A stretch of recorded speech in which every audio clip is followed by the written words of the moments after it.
그러니까 추석 돌아오는 주간이죠. 이번이 추석 주간이죠. 추석 때는 특별히 귀신들이 가장 많이 활동하는 때가 추석 때입니다. 1년 중에서 귀신이 가장 많이 돌아다니는 때가 추석입니다. 그래서 추석 때는 일부러 더 예배 드려야 되고요, 일부러 더 영적으로 살려고 기도로 무장하고 정신 차리셔야 합니다. 추석 때는요. 추석 때가 1년 중에 가장 귀신이 많이 돌아다니는 때인데요, 어떤 사람이 오늘 아까도 예배 드리려고 이렇게 하다 보니까 우리 학생이 얘기하더라고요. 자기 아는 사람이 둘 다 실명되는 그런 이렇게 병을 가졌는데 그게 유전이라고 그러더라고요. 유전.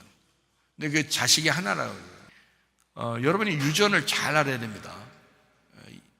유전이라고 하는 게 다 걸리지 않습니다. 만약에 유전이라면 부모가 있는 거나 할아버지 할머니가 있는 거나 이런 조상부터 내려오던 그런 병이 그 자손에게, 아들 딸에게, 손자 손녀에게 다 와야 되거든요. 그게 다 와야 되는데 다 오지 않습니다. 다 오지 않는다는 것은 좀 이상하잖아요. 그러니까 유전이 이렇게 DNA가 그쪽으로 이렇게 받게 되면 그 사람한테만 이렇게 오거든요. 이렇게. 그래서 한 사람한테만 받아요. 한 사람만. 그러니까 아들, 딸이 2사람이나 3사람이 있으면요, 그 중에 한 명만 받습니다. 그게요. 그것도 희한하죠. 그래서 이제 유전으로 이제 이런 병을 얻었다라고 했을 때 어떤 사람은 예수의 이름으로 이제 귀신을 쫓아내고 그 유전에 대해서 기도하면 낫는 경우가 있어요. 어떤 사람은 이제 안 낫는 경우도 있고요. 만약에 안 나섰다, 어떤 사람이, 제가 얘기하는 걸 잘 들으세요. 어떤 사람이 안 나섰어요. 근데 그 사람이 그걸 가지고 죽었어요.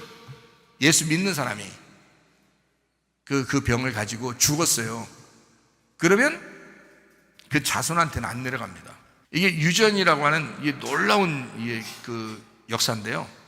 여러분은 이제 그걸 그냥 의학적으로, 과학적으로만 얘기하기 때문에 요거를 유전은 다 내려갈 거야, 끝까지 다 내려갈 거야 라고 생각하지만 그렇지 않습니다. 유전이요, 어떤 사람이 간암이 걸려서 이제 있어요. 어떤 사람은 위암이 걸려서 있습니다. 그러면 자식들한테도 그 중에서 한 명에게 딱 옵니다. 한 명에게, 그 자식 중에서 딱 한 명. 여러 명이 다 똑같이 걸리는 게 아니에요. 딱 한 명이 오는데 그 한 명이 안 오게 하는 방법이 있어요. 그 자식들에게 안 내려가게 하는 방법이 있는데 그게 바로 뭐냐면, 이 암에 걸린 사람이 예수 믿고 죽으면 됩니다. 예수 믿고 죽으면 밑으로 안 내려가요.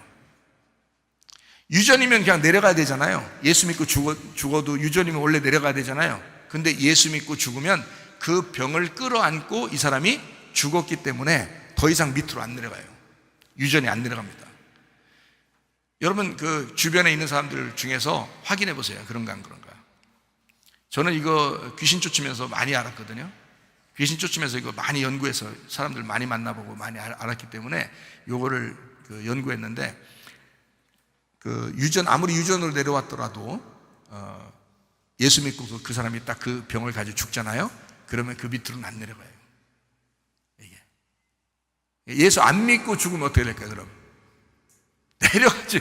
예수 안 믿고 좀 내려가. 그냥 자손들에게 내려가. 한 명한테 꼭 내려가. 한 명한테. 다 내려가는 게 아니에요. 반드시 한 명한테 내려가. 왜 한 명한테 내려가도 이상하죠, 그것도? 귀신이 동시에 여러 명이 있는 게 아니기 때문에 그래요. 귀신이 한 놈이야, 한 놈. 그러니까 그 병을 가진 귀신이 딱 한 놈이에요. 그래서 한 사람한테만 내려가는 거예요. 동시에 내려갈 수가 없어요. 귀신도 하나입니다. 그게 그 귀신을 가요. 그러니까 소경을, 만약에 눈을 이제 소경 만드는 그런 귀신이 들어갔다, 예를 들어서, 그러면 그 자손이 있으면 한 명한테 내려가요. 예수 안 믿으면. 예수 믿고 이 사람이 죽었다? 그러면 그 밑으로 안 내려갑니다. 갑자기 병이 생기는 경우도 있어요. 어제 우리가 학생들 모여서 같이 얘기할 때 한번 얘기했는데, 추석 얘기하다가 얘기 한번 했는데요. 우리 교회 학생 중에서 옛날에 윤모식이라고 학생이 있어요.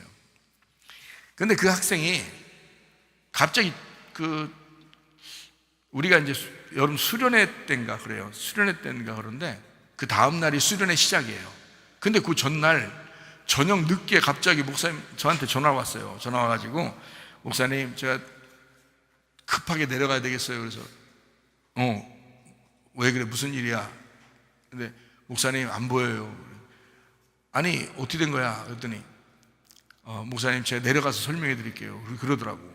그래서 얘가 여차여차해서 부축을 받아가지고 왔단 말이에요. 그 전날, 내 다음 날에 수련회인데 왔단 말이에요. 왔는데 무슨 일이 벌어졌었냐면요, 얘가 이제 설명을 해주는 거예요. 설명해 주는데 뭐라고 설명해 주냐면, 이 설명해 주기 전에 얘가 왔을 때 제가 기도하고 있었어요. 얘가 내려온다고 했고 눈이 안 보인다고 그러고, 그래서 뭔가 심각한가 보다 해서 내가 기도하고 있었던 중이에요. 기도하고 있었는데 얘가 이제 문을 열고 들어오더라고요. 들어오는데 딱 보니까 안 보이는, 저를 못 보는 거예요, 잘. 그래서 제가 딱 붙잡고 예수의 이름으로 귀신 왔다 그러니까 탁 떨어졌단 말이에요. 딱 떨어졌단 말이에요. 뒤로 떨어졌는데 이제 일어나더니 설명을 해주는 거예요.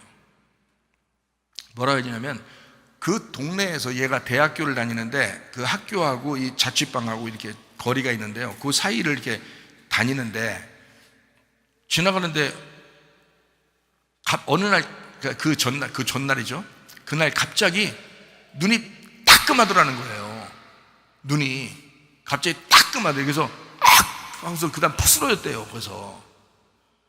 그래가지고 이제 얘가 그 다음부터 잘 안 보여가지고 막 이상해가지고 병원을 갔답니다. 안과를. 낮에 그랬으니까, 아침에 학교 가다 그랬으니까 낮에 병원을 가니까 병원에서 이거 안 된다, 큰 병원에 가야 된다. 이 큰 병원 가서 실명될 가능성이 90 몇 %라 그래요.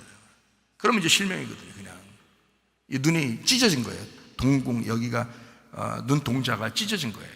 그래서 이게 흰자가 이렇게 보이더라고요. 처음에 딱 와서 딱 보니까 흰자가 쭉 이렇게 보이더라고요. 그래서 이미 찢어진 거예요, 이게. 그래가지고 원래 눈동자가 거문하잖아. 근데 이게 흰자가 이렇게 쭉 찢어진 거예요. 그래가지고 얘가 이제 푹 쓰러졌다가 이제 일어나가지고 이제 잘 안 보여서 이렇게 왔는데 안과를 가니까 큰 병원 가라 그러는 거예요. 그래도 이제 뭐 실명한다는 얘기를 들은 거예요, 얘가. 그래서 이제 겁이 나니까 얘가 대전에 살았던 애거든요. 서울에 학교를 됐으니까. 그래서 대전 충대병원에 큰 병원을 가려고 이제 그 다음 날이 또 휴일이라, 우리가 수련회 날이라 못 가는 거예요, 병원에. 그때 휴일날 의사들이 없어요, 거의. 옛날에는 몇십 년 전이니까. 그러니까 이게 병원 가기 그렇지, 어차피. 그래서 지금 가기도 그렇지. 그러니까 요거를 이제 기도받고 자기가 가고 싶다, 기도받고 가고 싶다라고 한 거예요. 그래서 온 거죠.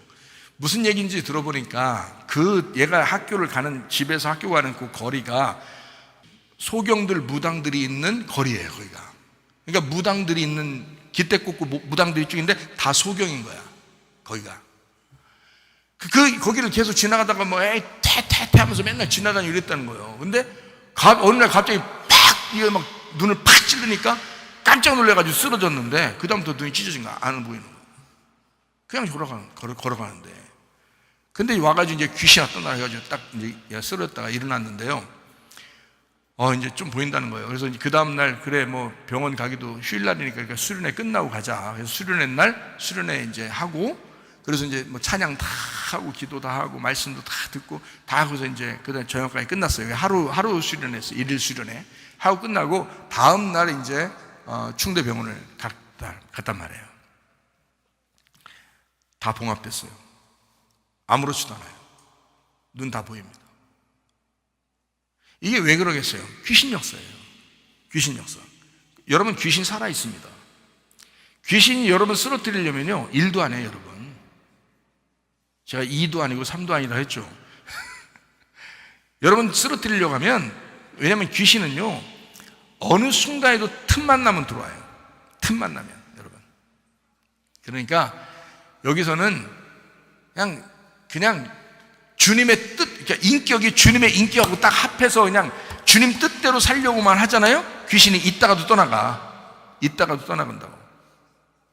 근데 주님의 인격대로 살지 않으려고 하잖아요. 그러면 없는 놈도 들어와. 지나가는 놈도 들어와, 귀신이. 알아요? 아니면 여러분 내려오던 유전적으로 내려오던 질병이, 혹시 그 집안의 질병이 있잖아요. 그거 들어옵니다. 그냥 갑자기 생겨나요. 지나가다가도 막 이렇게 생기는데 뭘. 귀신은 인격체이기 때문에 여러분 인격으로 들어옵니다. 그러니까요, 이런 추석 때 같은 때는 특별히 조심하면서 사셔야 돼요. 그러니까 성경에서 늘 조심하고 늘 정신 차리고 깨어있어 기도하라 그렇게 말하잖아요. 그러니까 여러분 때에서 만약에 어떤 질병이 생겼다, 원래부터 그런 질병들이 생겼다 그러면 여러분 때에서 그걸 붙들고 죽으셔. 끝내버려야 돼. 자손들에게 안 내려가도록 그래야 되죠. 여러분 때에서. 그러니까 예수를 확실히 믿으면 이게 끊어집니다. 예수 확실히 믿으면 안 내려가요. 근데 예수 확실히 안 믿으면 내려갑니다. 밑으로 내려가요. 그러니까 여러분 자신들이 스스로 그거를 믿음을 딱 지키려고 하셔야 돼. 믿음 지키려고. 그러니까 성경 말씀대로 똑같아. 정신 차리면 돼. 정신 차리고 깨어 기도하면 돼. 그러면 승리할 수 있습니다. 그러니까 귀신에게 농락당하지 말고 여러분 승리하시기를 바랍니다.